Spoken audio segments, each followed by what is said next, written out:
ਕੁਰਿੰਥੀਆਂ ਨੂੰ ਪੌਲਸ ਦੀ ਦੂਜੀ ਪੱਤਰੀ। ਭਾਵੇਂ ਕਿ ਇਸ ਨੂੰ ਸਾਡੀ ਬਾਈਬਲ ਵਿੱਚ ਦੂਜਾ ਜਾਂ 2 ਕੁਰਿੰਥੀਆਂ ਕਿਹਾ ਜਾਂਦਾ ਹੈ, ਪਰ ਇਸ ਪੱਤਰੀ ਦੇ ਅੰਦਰ ਬਹੁਤ ਸਾਰੇ ਅਜਿਹੇ ਸੰਕੇਤ ਹਨ ਜੋ ਅਜਿਹਾ ਨਹੀਂ ਆਖਦੇ ਕਿ ਇਹ ਦੂਜੀ ਗੱਲ ਹੈ ਜੋ ਉਸਨੇ ਕਦੇ ਪ੍ਰਾਚੀਨ ਕੁਰਿੰਥਸ ਦੀ ਕਲੀਸਿਆ ਨੂੰ ਲਿਖੀ ਸੀ। ਪੌਲਸ ਨੇ ਕੁਝ ਸਮਾਂ ਪਹਿਲਾਂ ਕੁਰਿੰਥਸ ਵਿੱਚ ਆਪਣੀ ਇੱਕ ਮਿਸ਼ਨਰੀ ਯਾਤਰਾ ਤੇ ਇਸ ਯਿਸੂ ਸਮਾਜ ਦੀ ਸ਼ੁਰੂਆਤ ਕੀਤੀ ਸੀ। ਤੁਸੀਂ ਇਸ ਕਹਾਣੀ ਨੂੰ ਰਸੂਲਾਂ ਦੇ ਕਰਤੱਵ ਦੇ 18ਵੇਂ ਅਧਿਆਇ ਵਿੱਚ ਪੜ੍ਹ ਸਕਦੇ ਹੋ। ਅੱਗੇ ਚੱਲਣ ਤੋਂ ਬਾਅਦ ਪੌਲਸ ਨੂੰ ਖਬਰ ਮਿਲੀ ਕਿ ਉੱਥੇ ਸਭ ਕੁਝ ਠੀਕ ਨਹੀਂ ਚੱਲ ਰਿਹਾ, ਇਸ ਲਈ ਉਸਨੇ ਉਹਨਾਂ ਸਮੱਸਿਆਵਾਂ ਦਾ ਸੁਧਾਰ ਕਰਨ ਲਈ ਪੱਤਰੀ ਲਿਖੀ ਜਿਸ ਨੂੰ ਅਸੀਂ ਪਹਿਲਾ ਕੁਰਿੰਥੀਆਂ ਆਖਦੇ ਹਾਂ। ਅਤੇ ਇਹ ਪ੍ਰਤੀਤ ਹੁੰਦਾ ਹੈ ਕਿ ਕਲੀਸਿਆ ਦੇ ਬਹੁਤ ਸਾਰੇ ਲੋਕਾਂ ਨੇ ਉਸ ਪੱਤਰੀ ਵਿੱਚ ਪੌਲਸ ਦੇ ਉਪਦੇਸ਼ ਨੂੰ ਰੱਦ ਕਰ ਦਿੱਤਾ ਸੀ ਅਤੇ ਉਸ ਦੇ ਅਧਿਕਾਰ ਦੇ ਵਿਰੁੱਧ ਬਗਾਵਤ ਕੀਤੀ ਸੀ। ਅਤੇ ਇਸ ਲਈ ਅਸੀਂ ਇਸ ਪੱਤਰੀ ਵਿੱਚ ਸਿੱਖਦੇ ਹਾਂ ਕਿ ਪੌਲਸ ਨੇ ਇਸ ਵਿਸ਼ੇ ਤੇ ਵਿਅਕਤੀਗਤ ਜਾਂਚ ਕੀਤੀ ਜਿਸ ਨੂੰ ਉਹ ਦੁਖਦਾਈ ਮੁਲਾਕਾਤ ਕਹਿੰਦਾ ਹੈ। ਅਤੇ ਇਸ ਤੋਂ ਬਾਅਦ ਉਸਨੇ ਇੱਕ ਪੱਤਰੀ ਭੇਜੀ ਜਿਸ ਬਾਰੇ ਉਸਨੇ ਕਿਹਾ ਸੀ ਕਿ ਉਹ ਦੁੱਖ ਅਤੇ ਹੰਝੂਆਂ ਨਾਲ ਲਿਖਿਆ ਸੀ।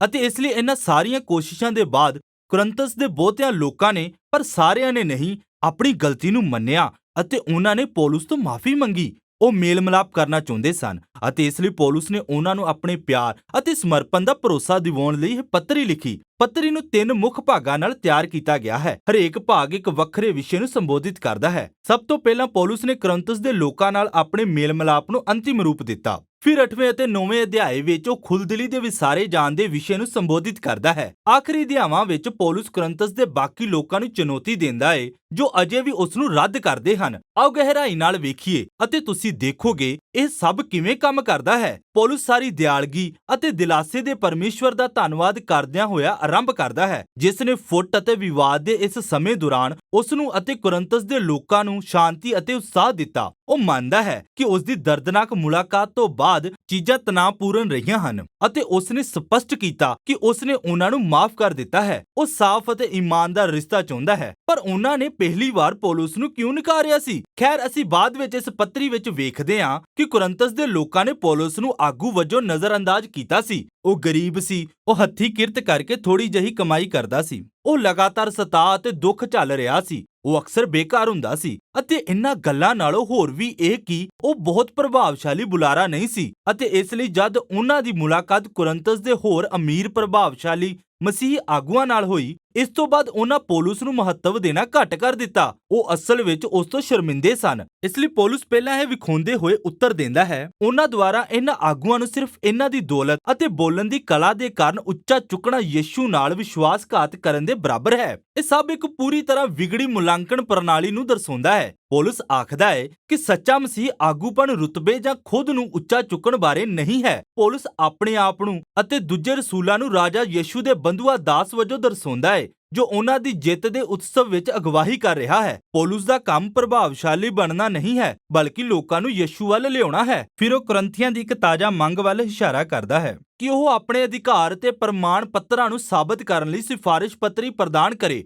ਅਤੇ ਇਹ ਪੌਲਸ ਲਈ ਹਾਸੋਹੀਣਾ ਹੈ। ਜੇਕਰ ਉਸਨੇ ਇਸ ਨੂੰ ਸ਼ੁਰੂ ਨਾ ਕੀਤਾ ਹੁੰਦਾ ਤਾਂ ਉਹਨਾਂ ਦੀ ਕਲੀਸਿਆ ਦੀ ਹੋਂਦ ਵੀ ਨਹੀਂ ਹੋਣੀ ਸੀ। ਅਤੇ ਇਸ ਲਈ ਉਹ ਕਹਿੰਦਾ ਹੈ ਉਹ ਉਸ ਦੀ ਸੱਚੀ ਅਗਵਾਈ ਦਾ ਪ੍ਰਮਾਣ ਹਨ, ਉਹ ਉਸ ਦੀ ਸਿਫਾਰਿਸ਼ ਦੀ ਚਿੱਠੀ ਹਨ। ਉਸਨੇ ਬੜੀ ਚਲਾਕੀ ਨਾਲ ਨਬੀ ਜਰਮੀਆ ਤੇ ਹਿਜ਼ਕੀਏਲ ਦੇ ਹਵਾਲੇ ਦਿੰਦੇ ਹੋਏ ਕਿਹਾ ਕਿ ਪਰਮੇਸ਼ਵਰ ਦੀ ਆਤਮਾ ਨੇ ਆਪਣੇ ਨਵੇਂ ਨੇਮ ਵਾਲੇ ਲੋਕਾਂ ਵਜੋਂ ਉਹਨਾਂ ਦੇ ਦਿਲਾਂ ਉੱਤੇ ਆਪਣੀ ਸਿਫਾਰਿਸ਼ ਦੀ ਚਿੱਠੀ ਲਿਖੀ ਹੈ। ਕੁਰਿੰਥਸ ਦੇ ਲੋਕਾਂ ਨੂੰ ਇਸ ਤੋਂ ਵੱਧ ਕਿਸੇ ਹੋਰ ਸਬੂਤ ਦੀ ਜ਼ਰੂਰਤ ਨਹੀਂ ਹੋਣੀ ਚਾਹੀਦੀ। ਹੁਣ ਪਰਮੇਸ਼ਵਰ ਅਤੇ ਇਸਰਾਏਲ ਵਿਚਾਲੇ ਪੁਰਾਣੇ ਨੇਮ ਵਿਚਕਾਰ ਇੱਕ ਲੰਮੇ ਤੁਲਨਾ ਵਿੱਚ ਨਵੇਂ ਨੇਮ ਦੇ ਪੌਲਸ ਦਾ ਜ਼ਿਕਰ ਹੈ ਜੋ ਮੂਸਾ ਦੁਆਰਾ ਵਿਚੋਲਗੀ ਕੀਤੀ ਗਈ ਸੀ ਅਤੇ ਪਰਮੇਸ਼ਵਰ ਅਤੇ ਕੁਰਿੰਥਸ ਦੇ ਵਿਚਕਾਰ ਨਵਾਂ ਨੇਮ ਯਿਸੂ ਅਤੇ ਪਵਿੱਤਰ ਆਤਮਾ ਦੁਆਰਾ ਕੀਤਾ ਗਿਆ ਹੈ। ਪੁਰਾਣਾ ਨੇਮ ਜੋ ਸਨਈ ਪਰਬਤ ਤੇ ਹੋਇਆ ਸੱਚਮੁੱਚ ਸ਼ਾਨਦਾਰ ਸੀ। ਇਸ ਕਾਰਨ ਮੂਸਾ ਆਪ ਪਰਮੇਸ਼ਵਰ ਦੀ ਮਹਿਮਾ ਨਾਲ ਚਮਕ ਰਿਹਾ ਸੀ।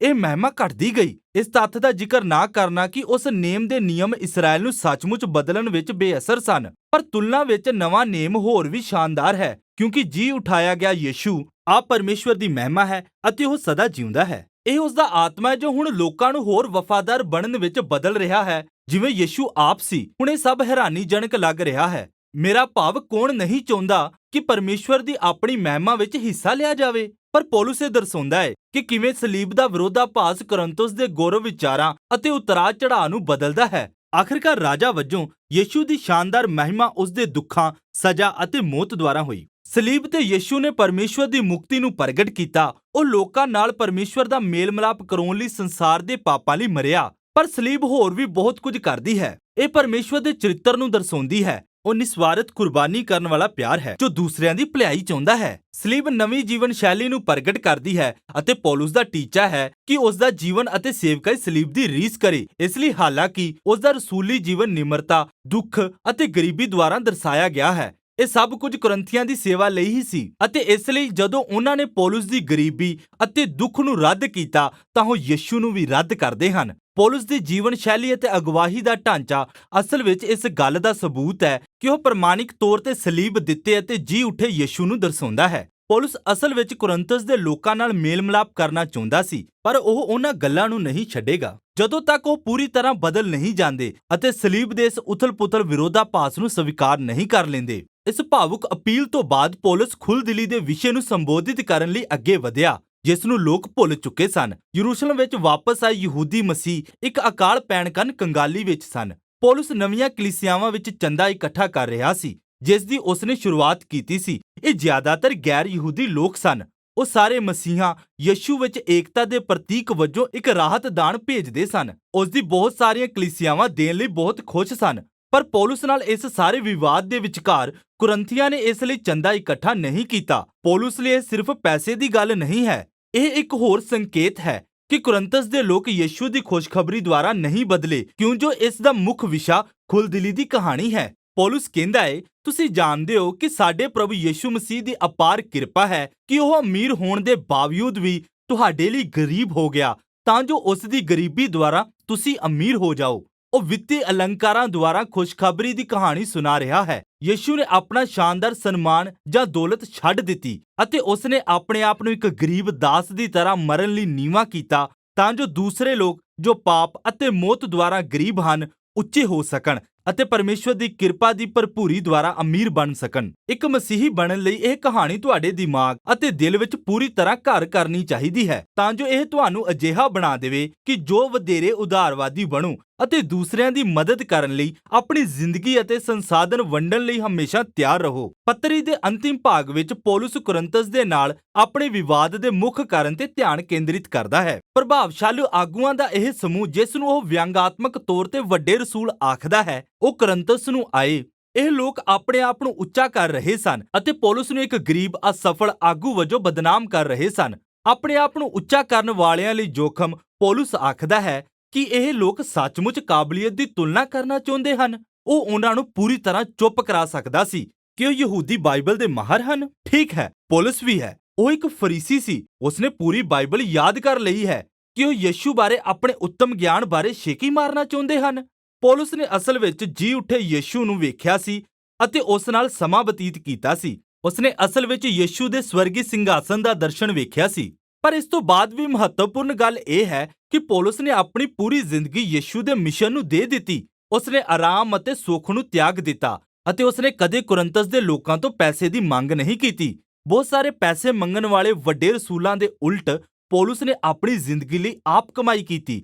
ਪਰ ਪੌਲੁਸ ਕਹਿੰਦਾ ਹੈ ਉਹ ਇਹਨਾਂ ਪ੍ਰਾਪਤੀਆਂ ਬਾਰੇ ਸ਼ੇਕੀ ਮਾਰਨ ਤੋਂ ਇਨਕਾਰ ਕਰਦਾ ਹੈ ਕਿਉਂਕਿ ਇਹ ਉਹ ਚੀਜ਼ਾਂ ਨਹੀਂ ਹਨ ਜੋ ਇੱਕ ਮਸੀਹੀ ਵਜੋਂ ਅਸਲ ਵਿੱਚ ਮਹੱਤਵਪੂਰਨ ਹਨ। ਇਸ ਦੀ ਬਜਾਏ ਉਹ ਜਿਸ ਬਾਰੇ ਸ਼ੇਕੀ ਮਾਰਦਾ ਹੈ ਉਹ ਇਹ ਹੈ ਕਿ ਉਹ ਕਿੰਨਾ ਕਮਜ਼ੋਰ ਅਤੇ ਨਿਰਬਲ ਹੈ, ਕਿਉਂਕਿ ਇਹ ਉਹਨਾਂ ਕਮਜ਼ੋਰੀਆਂ ਵਿੱਚ ਹੈ ਕਿ ਉਹ ਯਿਸੂ ਦੇ ਪਿਆਰ ਅਤੇ ਦਇਆ ਨੂੰ ਖੋਜਦਾ ਹੈ। ਜਾਂ ਜਿਵੇਂ ਯਿਸੂ ਨੇ ਇੱਕ ਵਾਰ ਪੌਲੁਸ ਨੂੰ ਕਿਹਾ ਸੀ, ਮੇਰੀ ਕਿਰਪਾ ਤੇਰੇ ਲਈ ਕਾਫੀ ਹੈ ਕਿਉਂਕਿ ਮੇਰੀ ਸ਼ਕਤੀ ਕਮਜ਼ੋਰੀ ਵਿੱਚ ਵੀ ਸੰਪੂਰਨ ਹੁੰਦੀ ਹੈ। ਪੌਲੁਸ ਨੇ ਕੁਰਿੰਥਸ ਦੇ ਚੇਲਿਆਂ ਨੂੰ ਦਿੱਤੀ ਇੱਕ ਚੇਤਾਵਨੀ ਨਾਲ ਪੱਤਰੀ ਦਾ ਸਮਾਪਨ ਕੀਤਾ। ਉਹਨਾਂ ਨੂੰ ਆਪਣੇ ਆਪ ਨੂੰ ਜਾਂਚਣ ਦੀ ਜ਼ਰੂਰਤ ਹੈ। ਪੌਲੁਸ ਅਤੇ ਉਸ ਦੀ ਜੀਵਨ ਸ਼ੈਲੀ ਲਈ ਉਹਨਾਂ ਦੀ ਨਫ਼ਰਤ ਅਤੇ ਇਹਨਾਂ ਵੱਡੇ ਰਸੂਲਾਂ ਲਈ ਉਹਨਾਂ ਦਾ ਪਿਆਰ ਸਭ ਇਹ ਦਰਸਾਉਂਦਾ ਹੈ ਕਿ ਉਹ ਸਮਝ ਨਹੀਂ ਪਾਉਂਦੇ ਕਿ ਬੁਨਿਆਦੀ ਪੱਧਰ ਤੇ ਯਿਸੂ ਕੌਣ ਹੈ। ਉਹ ਯਿਸੂ ਦੇ ਪਰਿਵਰਤਿਤ ਪੈਰੋਕਾਰਾਂ ਵਾਂਗ ਜੀ ਨਹੀਂ ਰਹੇ ਅਤੇ ਇਸ ਲਈ ਉਹ ਉਹਨਾਂ ਨੂੰ ਯਿਸੂ ਦੇ ਪਿਆਰ ਦੇ ਅੱਗੇ ਆਪਣੇ ਆਪ ਨੂੰ ਨਿਮਰ ਹੋਣ ਲਈ ਇੱਕ ਵਾਰ ਫਿਰ ਸੱਦਾ ਦਿੰਦਾ ਹੈ। ਦੂਜਾ ਕੁਰਿੰਥੀਅਸ ਸਾਨੂੰ ਪੌਲੁਸ ਦੀ ਜ਼ਿੰਦਗੀ ਅਤੇ ਯਿਸੂ ਦੀ ਸਲੀਬ ਦੁਆਰਾ ਸਾਡੇ ਸਾਹਮਣੇ ਆਏ ਵਿਰੋਧ ਨੂੰ ਇੱਕ ਸੱਚਮੁੱਚ ਵਿਲੱਖਣ ਰੂਪ ਵਿੱਚ ਪੇਸ਼ ਕਰਦਾ ਹੈ।